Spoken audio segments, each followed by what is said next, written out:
Yo, what's up, guys? We're back for another breakdown and predictions video, and this week we got UFC 313, major event, major main event that we've been looking forward to, and it's been kind of brewing for a couple years now. So, Magomed Ankalaev, Alex Pereira are finally going to get their business done, and it's a pretty good card throughout. I'm actually going to be going to this event, so you're always excited for events you're going to go to, maybe even a little bit more. So, yeah, man, definitely going to be putting some bets down on this card. I already got a few bets, so go to patreon.com/predictionguru to check that out. I feel like we've been doing really well on the predictions recently, man, getting some nice underdogs, good reads, predicting the main events correctly. So hit the like button, man. Put a comment down below. Let's try to get this out to more people and try to, share this information, because I feel like these videos have been doing well, and this card, I'm feeling like we could do well once again. So,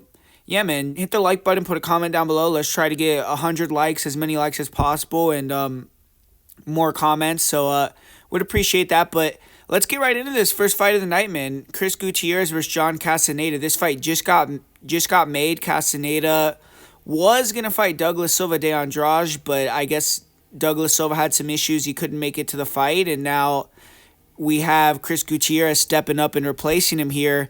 And Chris Gutierrez, he was going to fight. I'm trying to remember if it was a couple weeks from now or a couple weeks before, but he had a fight booked and it didn't end up happening. He was going to fight John Matsumoto, and Matsumoto obviously got rebooked versus Ralph Font, so that fight got scrapped. So hopefully he's still in relatively good shape. You'd think that he is. And Castaneda, like I said, he was going to fight Douglas Silva de Andrade. So it's a big switch up for him. I feel like Gene Matsumoto isn't the same as Castaneda, but it's someone where, and just in general, when you watch Chris Gutierrez fight, or Chris Gutierrez when he fights anybody, there's a pretty good idea that they're going to try to take him down. So I feel like for Gutierrez in this fight, Castaneda is going to have to mix it up and get takedowns to win. And I think Gutierrez is going to be a little bit more ready for that than Castaneda is for this kick game and evasive movement, unique style that Chris Gutierrez possesses, because Douglas Silva de Andrade, he's just so much different style-wise from Gutierrez. With Andrade, you got a pressure bull type of fighter that's going to be coming forward, trying to get on the inside, throwing big hooks, power shots. With Chris Gutierrez, you got a fighter on the outside, bouncing in and out, getting reads, that's able to pressure you and or fight off the back foot, that could throw really nice kicks to all parts of the body, and has a lot of experience, a lot of high-level experience, has beaten really good guys in the UFC, and he's coming off a little bit of a layoff. He isn't the youngest guy in the world, but neither is Castaneda, and I just think that on the feet, Chris Gutierrez is going to have a pretty significant advantage here. I think in order to beat Chris Gutierrez with the stand-up, you have to either have that big, huge power, which Castaneda has good power, but I don't think it's anything crazy that Gutierrez is going to be too afraid of. Or you have to be able to pressure him, back him up, cut the cage off, be high volume, Pedro Munoz type of win over Chris Gutierrez. But with Castaneda, you have a guy that likes to bounce in and out of range and explode in. He's not necessarily, he does have good pressure and good distance control where he'll switch stances and he's able to do well in the pocket, exploding in and out. But with Chris Gutierrez, someone that is good at deadening your legs, he's going to be battering, in my opinion, John Castaneda's legs, and that's going to eventually open up body kicks, head kicks, and on top of that, I think he's going to be able to counter him with the hands as Castaneda closes his distance and just be a little bit sharper with the hands. And cardio-wise, conditioning-wise, unless Gutierrez just isn't in good shape, which I don't envision, he's a veteran, and like I said, he was getting ready for a fight that was going to be coming up pretty soon here.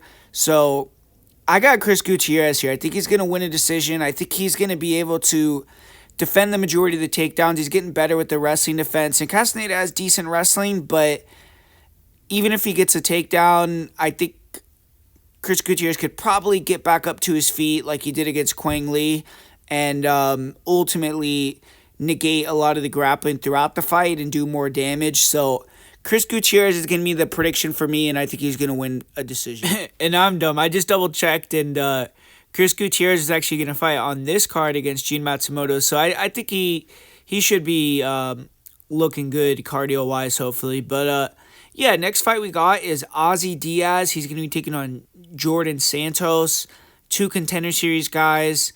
Ozzy is making the drop down to 185 pounds again. He had his first 9 fights at 185, went up to 205 to fight on Contender Series against Joe Pyfer in 2022 and lost that fight, but he had 3 more fights at 205 after that and won those 2 before his UFC debut where he got violently knocked out by Mingying Zhang. So making a short turnaround after that knockout. He's fighting only 3.5 months later, 34 years old, dropping down in weight, so kind of worrying in my opinion. And for Djorden Santos, he's another one of these big Brazilian prospects. I feel like for a period there, Brazil was quiet in the UFC world, but recently they've been making a lot of noise again, and Santos is trying to continue that trend in this debut. And coming off an upset win on Contender Series, he's 10-1. He's the younger guy. He is the favorite. And Santos, his striking looks improved. He used to be a little bit wild and kind of just rely on his athleticism and length. Now he's gotten much better at moving his head, and he'll slip in with counter hooks or rear crosses. His uppercuts, his 1-2s, 3-2s look improved. He will kind of still float his chin, and I think fighters that pressure him and can really get into him or have big power could maybe give him some issues still. But his striking looks solid for this weight class, and he has speed, he has good pressure, he's pretty sharp. This fight he's facing a guy with decent stand-up that's long, so he definitely needs to be on point in terms of pulling back with his chin high and things like that. But he's never been finished, so he is durable. And he likes to grapple. He will brawl or kind of get wild to close the distance, but once he gets that upper body lock kind of takedown position, he can push guys against the fence. He can hit takedowns to get you to the ground.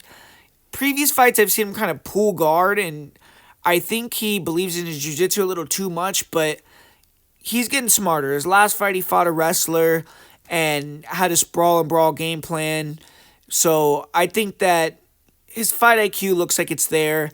I think that he has good potential. I mean, his athleticism and his cardio are on point. He has a well-rounded skill set, and he just has to keep improving. But Ozzy Diaz, 79-inch reach, primarily a boxer. He's a front foot pressure fighter. He cuts the cage off. He'll use the jab, throw 1-2s. He tends to not really move his head very much. He kind of relies on his speed and his reach, and he'll try to just throw those straight punches out at you. But fighters who can counter his jab with big hooks or, just time him and land can definitely hurt him. He has been knocked out more than once. But in this fight, he needs to use his feints, his jab, maintain distance, throw leg kicks, pressure, and then once Santos, you feel him wilting a bit, maybe go in and try to land a big knockout shot. But I don't see either guy, or I don't see Diaz really being able to defend takedowns. He isn't bad off his back, and he'll use his guard to stay safe, but I just feel like his takedown defense is not that good. He did get his back taken in multiple fights that I've seen recently. Even though he hasn't had a decision win or a lot of long fights, when you do wrestle him, it seems like he is good at surviving and then coming back strong. His conditioning looks decent. But I just think Djorden Santos should win this fight. He has multiple paths to victory. I think he has the hand speed and combinations to land and knock Diaz out. I also think he could mix it up, get the takedowns here. He has the ability to keep a high pace, and For Diaz, I think he has to rely on defending takedowns, pressuring, and hoping Santos leaves an opening or gets tired where he can land a big shot and knock him out. But I just um I just think that Santos is gonna win in the first round. I think he's gonna connect on a big shot, drop Diaz, and either finish him with strikes or club and sub him. So Santos, I think he's gonna land a lead hook, and then I'll say he finishes with ground and pound in the first. And this next fight, I'm looking forward to this one because I know I'm gonna be on an island, so we'll see how it goes. But continuing the Brazilian flavor throughout this card, there's a ton of Brazilians on here. We got the most recent Ultimate Fighter winner, Mairon Santos, looking to go 2-0 in the octagon. And winning tough may not mean what it used to be, but Santos is an impressive prospect. He's facing a UFC fighter who's 2-2 in the promotion so far in Francis Marshall. And Marshall is a good test because he's young as well in his own right. Santos is 24, but Francis Marshall is only 25. He got signed to the UFC when he was 22, so Marshall has been here, done that. He knows what it's like to be the young guy in the UFC, and he still is a young guy in the UFC. And he's fought good opponents. He's beat guys like Dennis Bazukia, Marcelo Rojo, Connor Matthews, and fought William Gomes and Isaac Dolgarian, who are close to the top 15. So it's definitely not an easy fight. And both guys are getting a stiff test. But Myron Santos, very good striker. He has a nice jab, good leg kicks. He's good at drawing fighters in and then countering with big hooks, good crosses, overhands, nice knees up the middle. He's precise. He has good hand speed. That left hook knockout he had off the back foot was beautiful. I mean, very technical striker. His one loss was to Dan Argueta, who we've seen in the UFC. He's a solid wrestler. He was able to beat wrestlers after that. He came back. He beat Edwin Cooper on the Ultimate Fighter House. So Santos was also able to beat his last opponent, Colin Offley, who had some wrestling. But I definitely think that that's still something he has to keep cleaning up. But he isn't a zero on the ground. His get-up game is decent.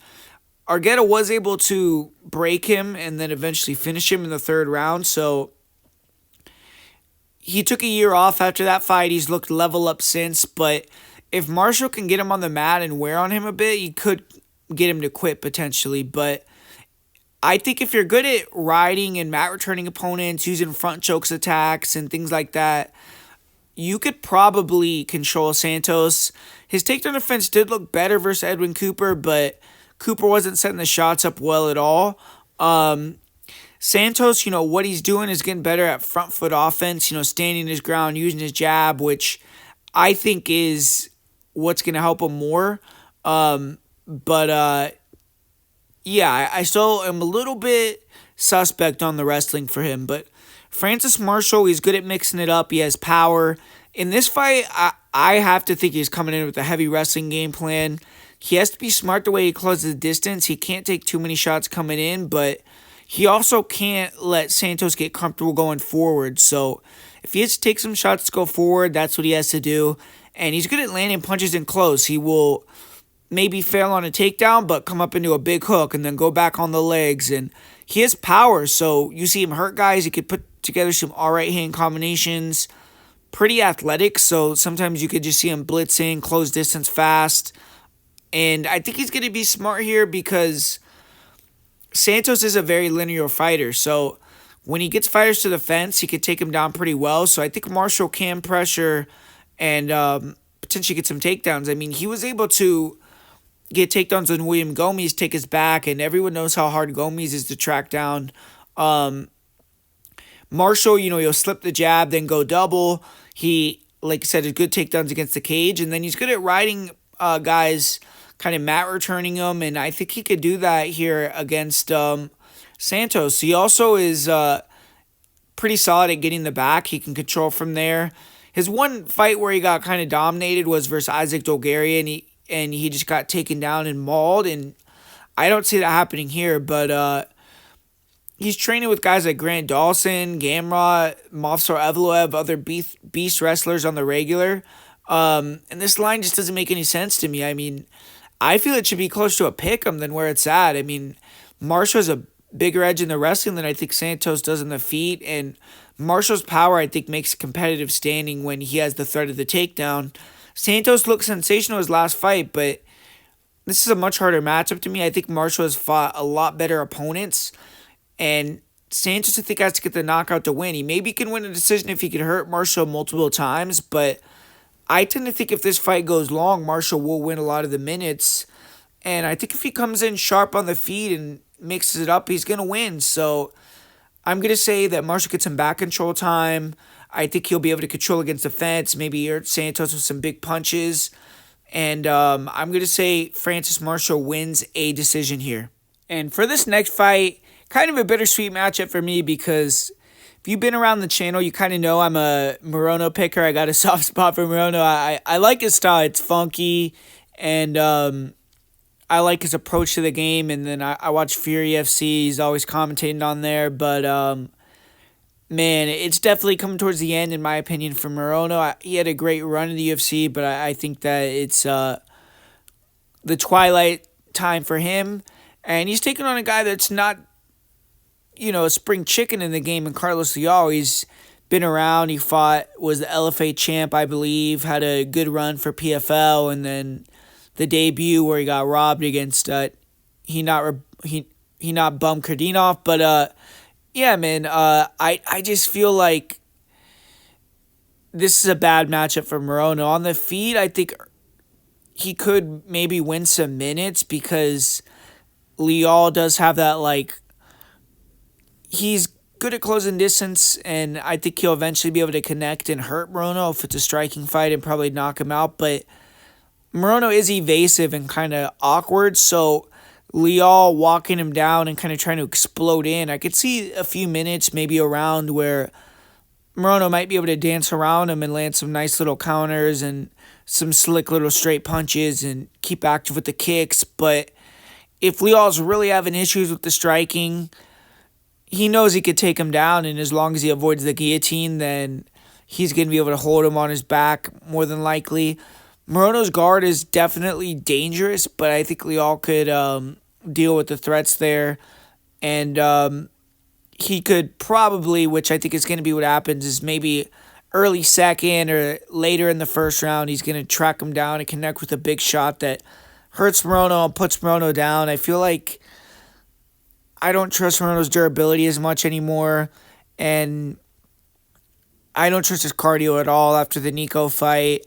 I feel like he's got a lot going on out to the UFC at this point. He's coaching, and I'm not saying he's not still fully invested, but I think that it's getting time for Morono. So Carlos Leal via knockout is my prediction. And keeping it moving, the next fight, we got Bruno Ferreira taking on Armen Petrosyan. And Petrosyan needs some get back here. He has 2 straight losses on his record currently. He was 3-1 in the UFC, but now he's 3-3 and kind of in an unenviable position. Bruno Ferreira, up and down as well. He is 3-2 in the UFC and kind of has had to fight really hard competition quickly because he got that big upset win over Gergie Rodriguez in his debut. And this is another hard fight. He's coming off a submission loss himself. So both these guys have some pressure here.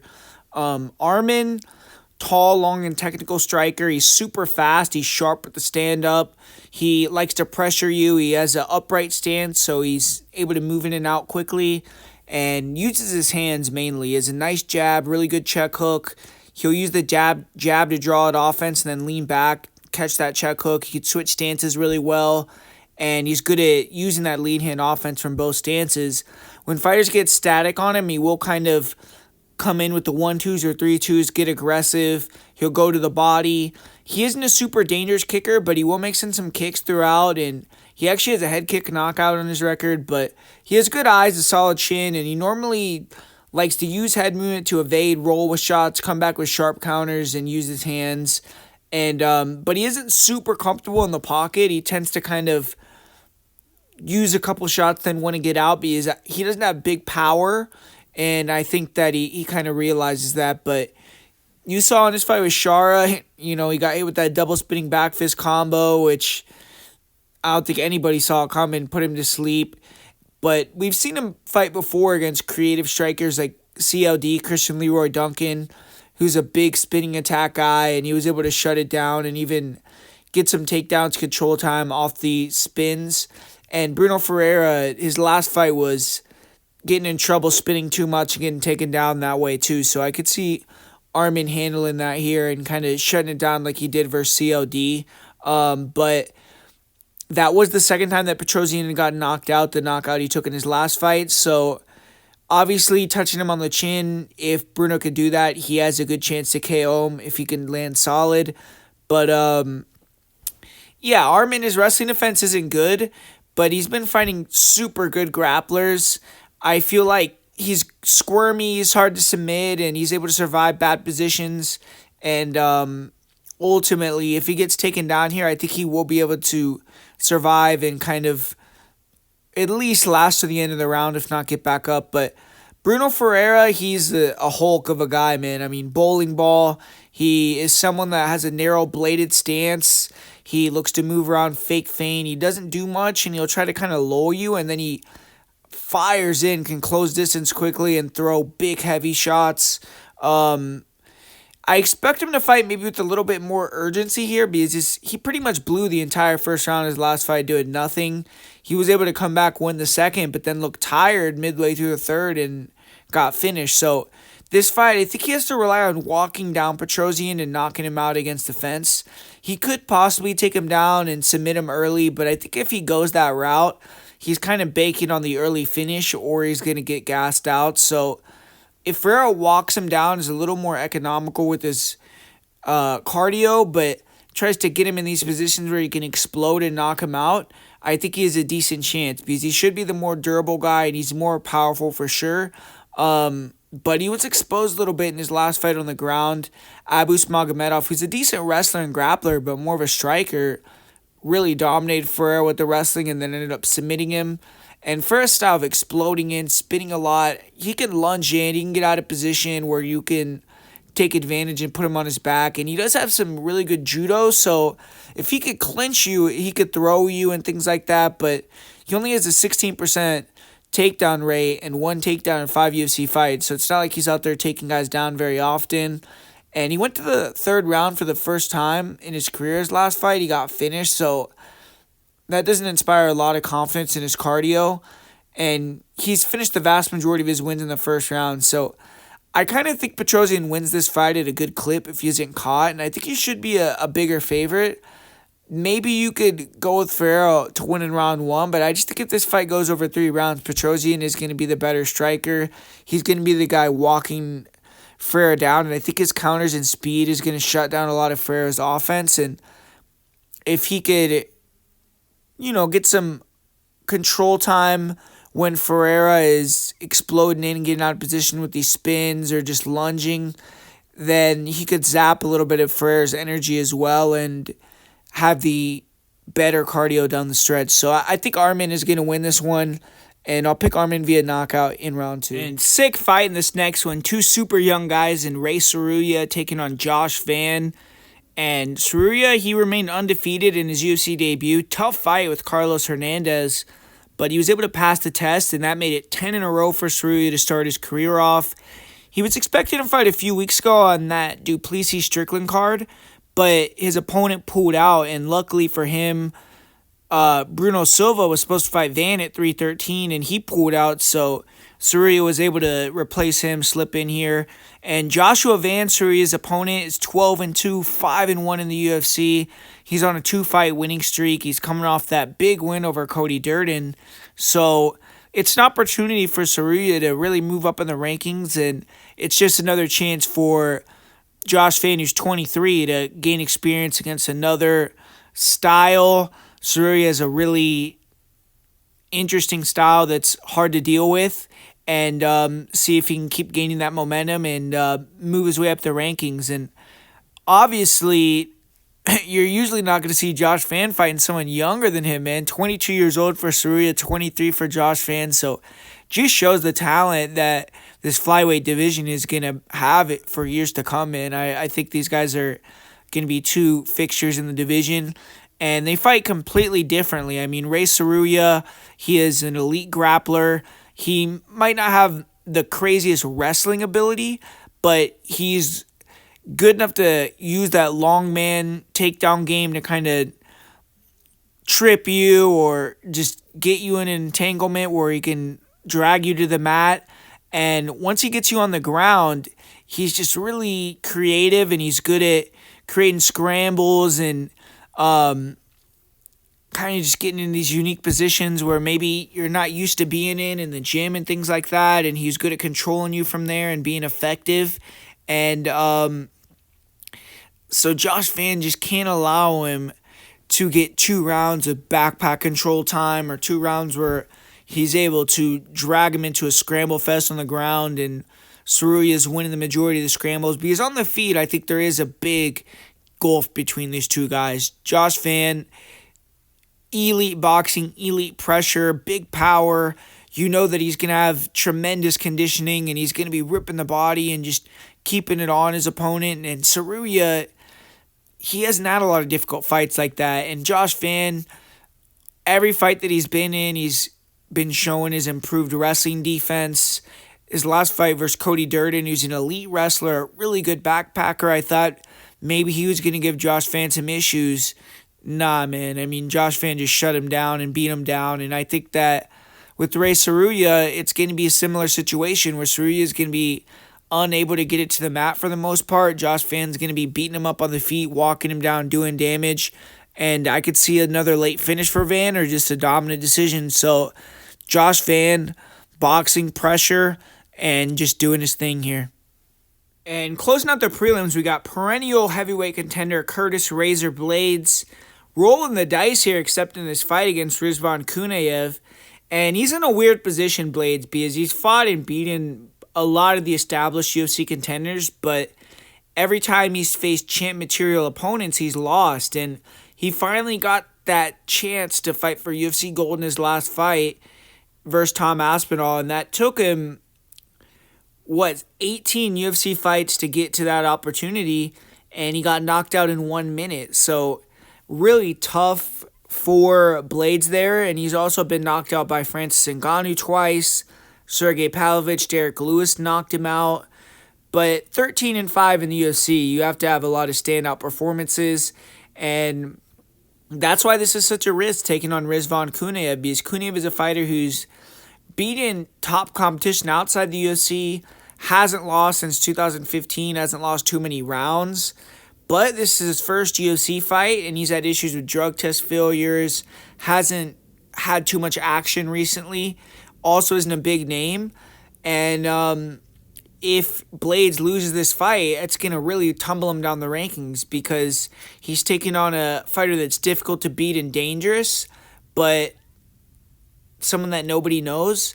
And simultaneously, that loss would definitely, or that win would definitely throw Kuniev to the top of the division. But Kuniev, he's a fast heavyweight, good jab. He'll look to land counter check hooks. He'll also mix in some nice leg kicks. His 1-2s are fast, and he's actually pretty effective when he lets his hands go. He has no issue being patient and using his speed. He'll pull fighters in and then land.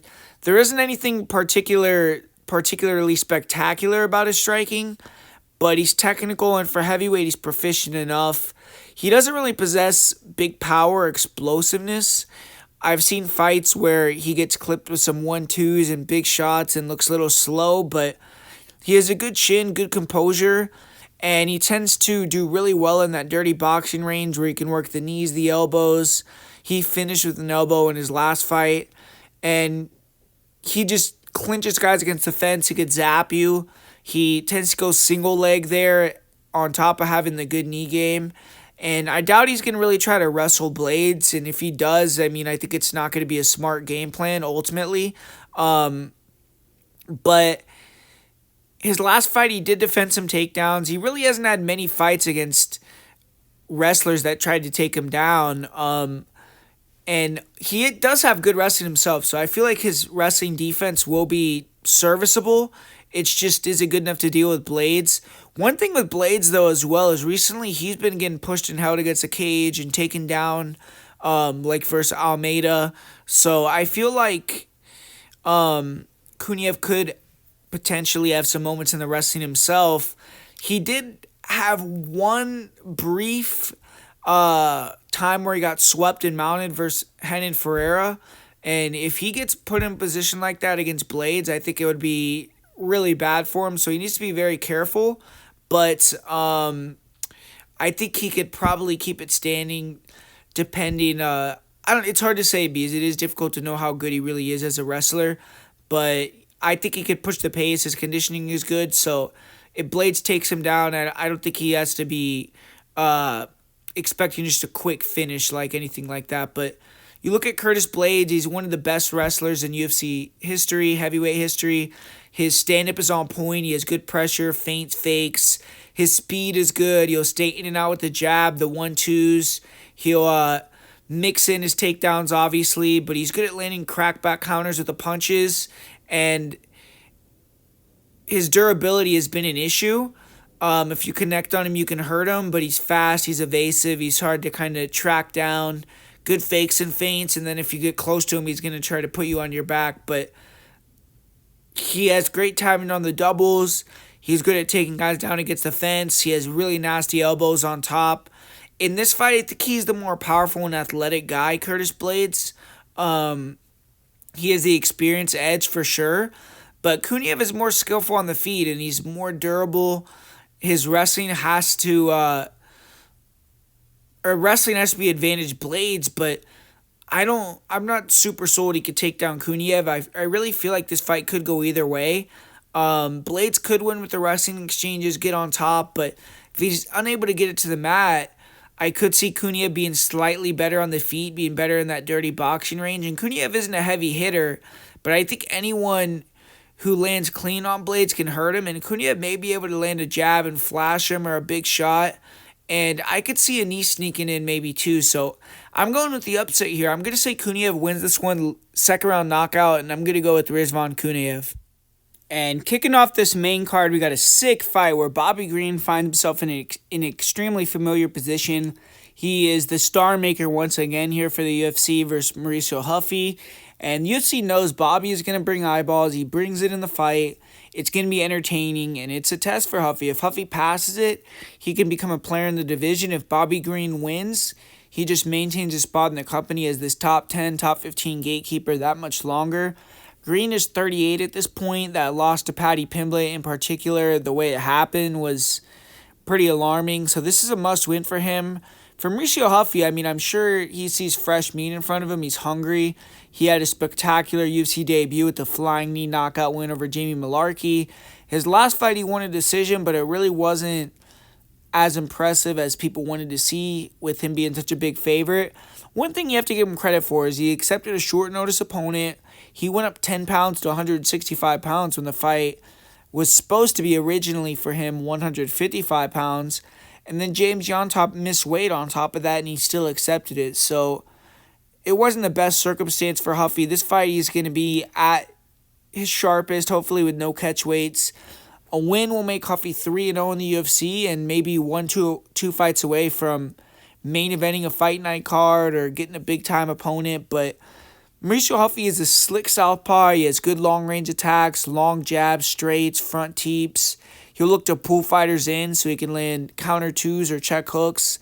He landed a really nasty check hook, shovel uppercut type of shot his last fight that just about put Yontop out cold. Super hard to hit. He's very evasive. And he did get a little tired in round 3 versus Yontop, but he was very dominant overall. His knees are nasty. He isn't a super crazy active kicker, but he will kick. His spins and his elbows are dangerous. I think he's the real deal on the feet. I'm not sure he is going to look to really mix it up, but he's good in the clinch. You could see he has some nice trips. His takedown defense looks pretty good. But I think he's going to hunt the knockout here. Bobby Green, high-level striker. We all know about his unique style at this stage.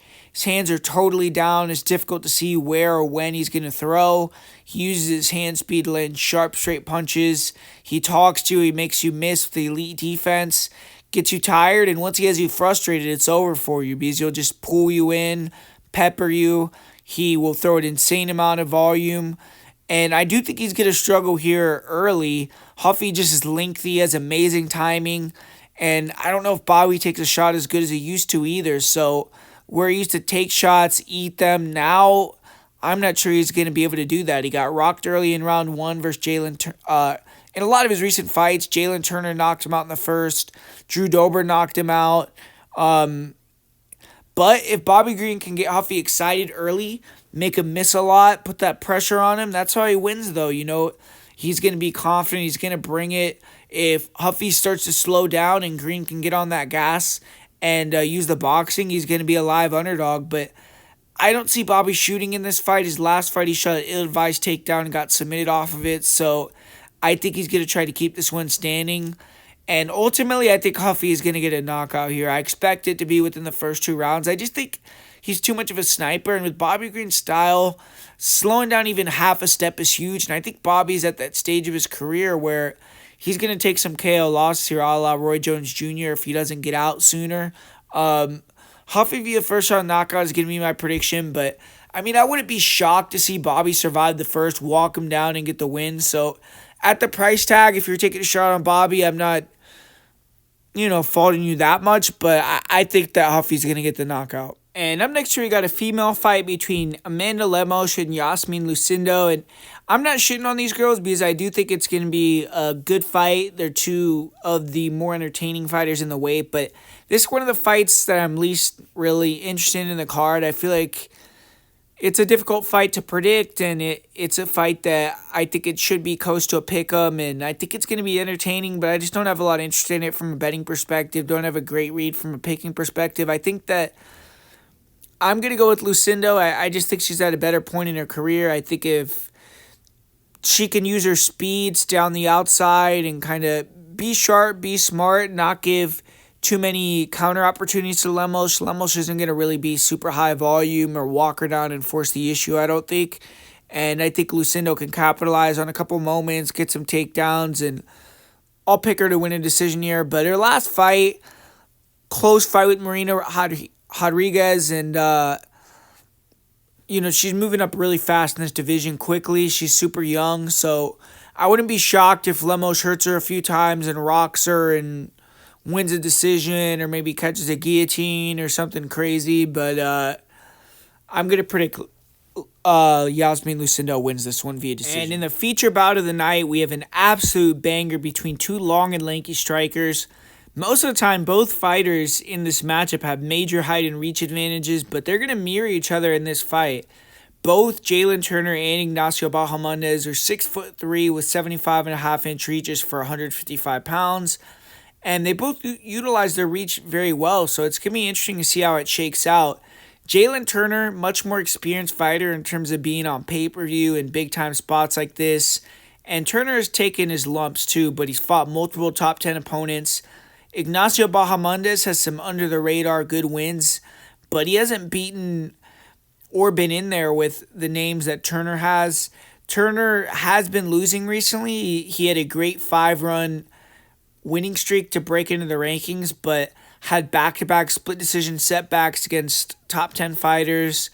And then more recently, he had that loss to Moicano, and he's taken some time off to recover since then, but the pressure's a little bit on for him because he's 7-5 in the UFC. 3 of his last 4 fights are losses. He doesn't have the greatest record, but he's taken on a guy whose confidence is high in Ignacio Bahamondes.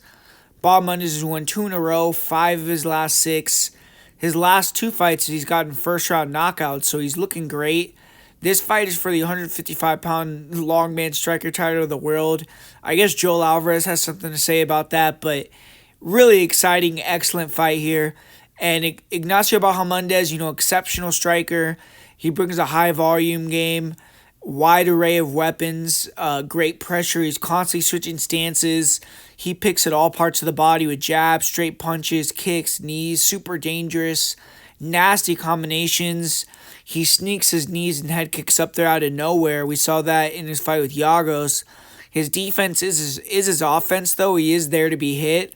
His footwork, his length, his stance switching make it difficult, but he doesn't have a good head movement. His guard was higher in his last fight, and his boxing looked a lot better. He landed some sick pull counters on Manuel Torres. Actually ended up finishing with the pull counter with the hands, but in other fights he's left some openings, and he can't let Turner, come in with a big 1-1-2 and crack him on the chin, because he's someone that we've seen get hurt in the past.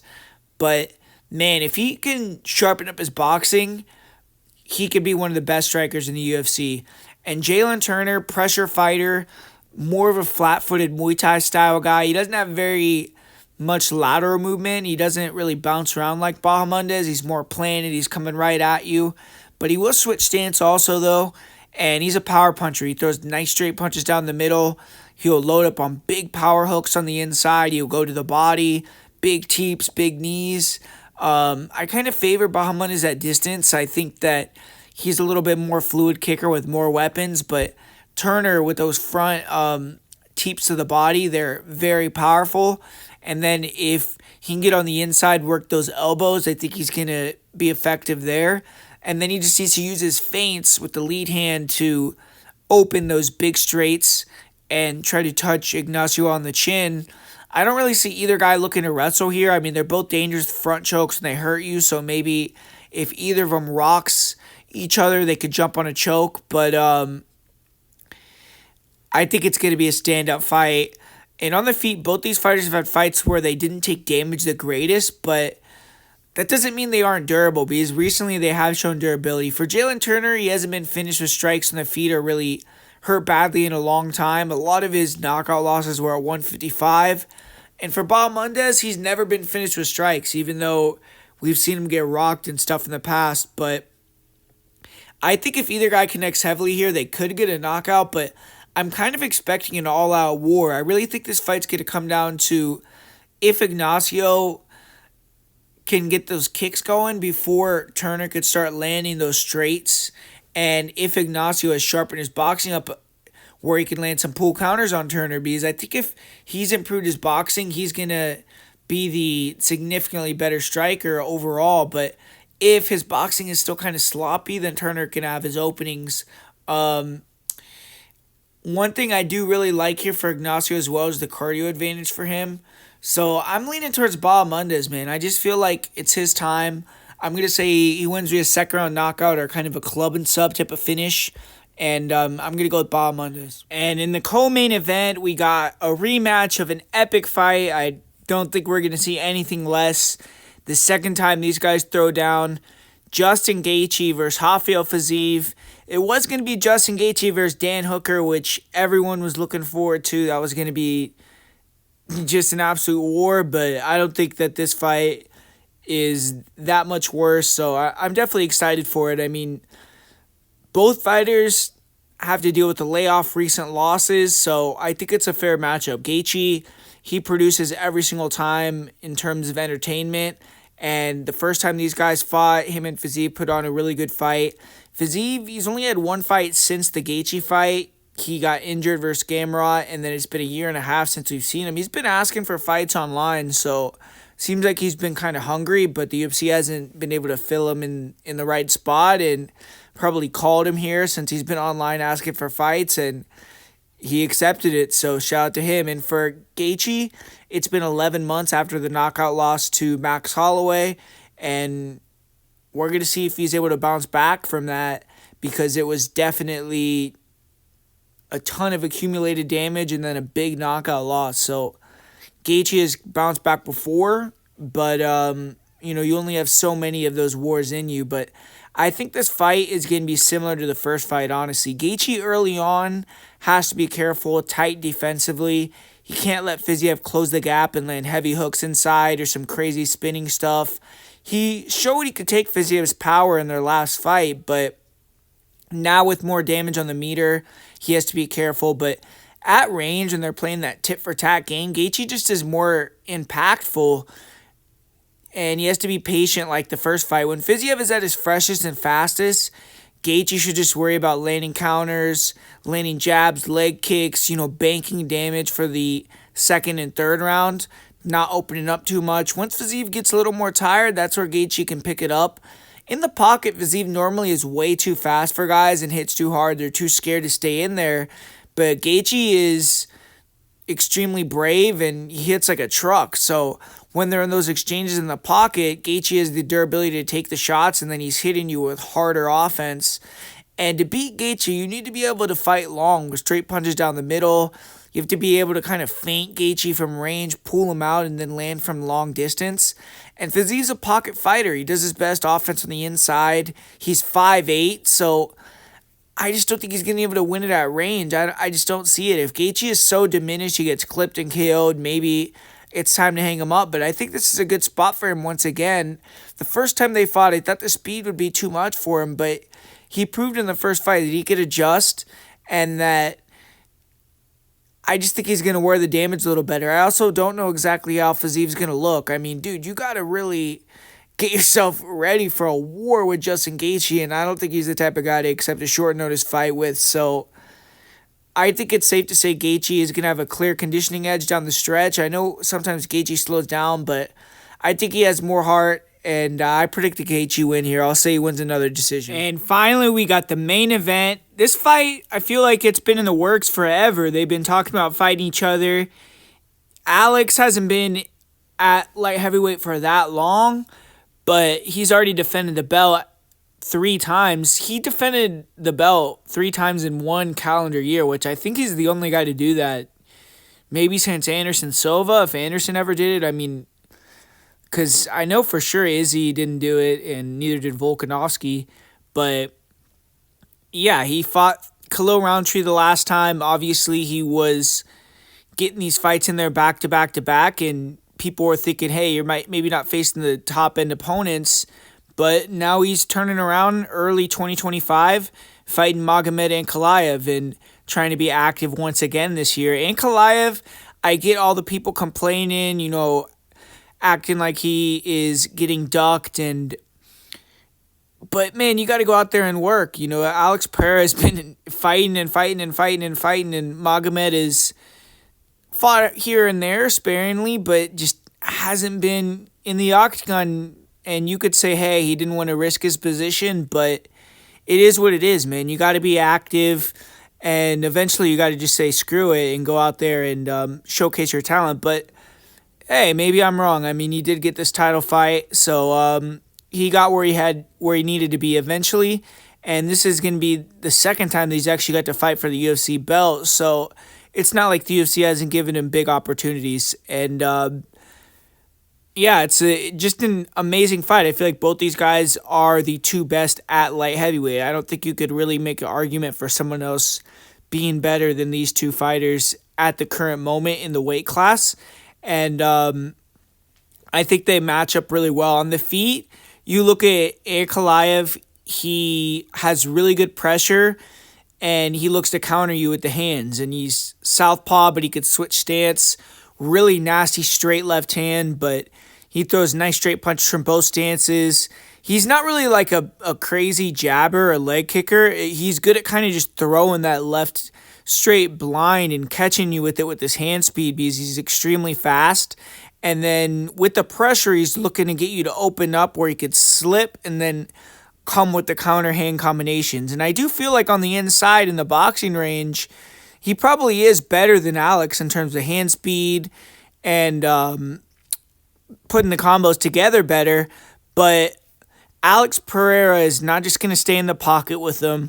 I think Alex, he usually likes to be the guy on the front foot, but I see him allowing Magomed Ankalaev to pressure him in this one and trying to counter Ankalaev and being very economic on the feet. Because if Pereira gets wild and overextends or gives these openings, throws big left hooks that are telegraphed, Ankalaev's going to probably use those opportunities to get in on the single, maybe get in on a big double and dump him. And Pereira doesn't want to be on his back in the middle of the cage. So I think Pereira is going to be very economical with this offense. Attack the legs, obviously.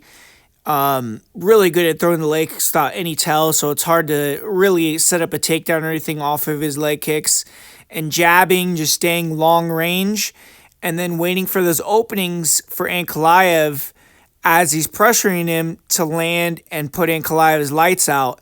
And Ankalaev is more than likely, unless Alex Pereira overextends and gives him easy takedown opportunity in the open mat, is only going to probably shoot for takedowns when Alex is against the cage. And I think that Alex is pretty decent and underrated at getting back up with the help of the fence. And with the years that he's had to continuously train wrestling and grappling defense, you'd think that's the majority of what he's been doing every day in the training facilities in the gym, because it's like you don't really need to improve your striking that much. You're already levels above these guys. And Ankalaev, I think that he could get takedowns against the cage and be on top and control. But Alex, I think he's shown that even at elevation, when he fought Jan Blachowicz, when he got taken down, when he got back up, he was still fresh. He was able to pressure and do damage again. And I feel like on the feet, it's a tough style matchup for Ankalaev, because Pereira's not going to give too many openings to counter. And then he's going to be attacking the legs. He's going to be fighting from long range. And if Ankalaev opens up on him, then he has the ability to touch him and knock him out. And I don't think Ankalaev is really like someone that's going to submit or just beat up Alex on his back so bad that he's not able to come back in that next round if he is taken down and be that dangerous once again.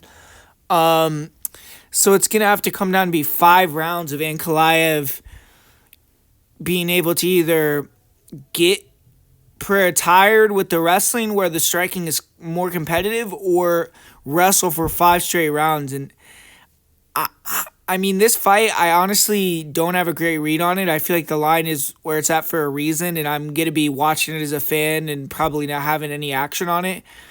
But I'm going to lean towards Pereira here, man. I'm going to go towards Alex. I'll say 3rd round knockout for Pereira, and still in the main event. So there you have it, guys. It's a full card breakdown and predictions for UFC 313. Hopefully you enjoyed this video. Hopefully you learned something. As far as my most confident pick on this card, I would go with Carlos Leal. And for the parlay of the week on this one, I'll say Carlos Leal and Djorden Ribeiro will be my parlay of the week. Djorden Ribeiro Santos. So thanks for watching, guys. Like I said at the top of this video, please go support the channel at patreon.com/PredictionGuru. You can get a free trial. You can get on there and get access to all the bets that I have going on this week. And there's a lot of other promotions doing shows this week as well. So there's going to be a lot of action outside the UFC. I'm going to look to have a couple bets in different promotions as well to make you guys some money. And yeah, man. So go to patreon.com/PredictionGuru. Support the channel. Hit the like button on this video. Like I said at the top, let's try to get 100 likes, 200 likes, as many likes as possible, man. It's free. It's easy. You just got to click that button, and we can get it out to more people. Put a comment down below. Do you agree? Do you disagree with my picks? What do you think about my parlay, my most confident pick? Do you think the underdogs that I'm picking are crazy, or they got a chance? And who do you got in the main event? Would be interested in what your guys' opinions is on that. So thanks for watching, guys. Stay locked in the channel, and I'll be back soon. See you guys later.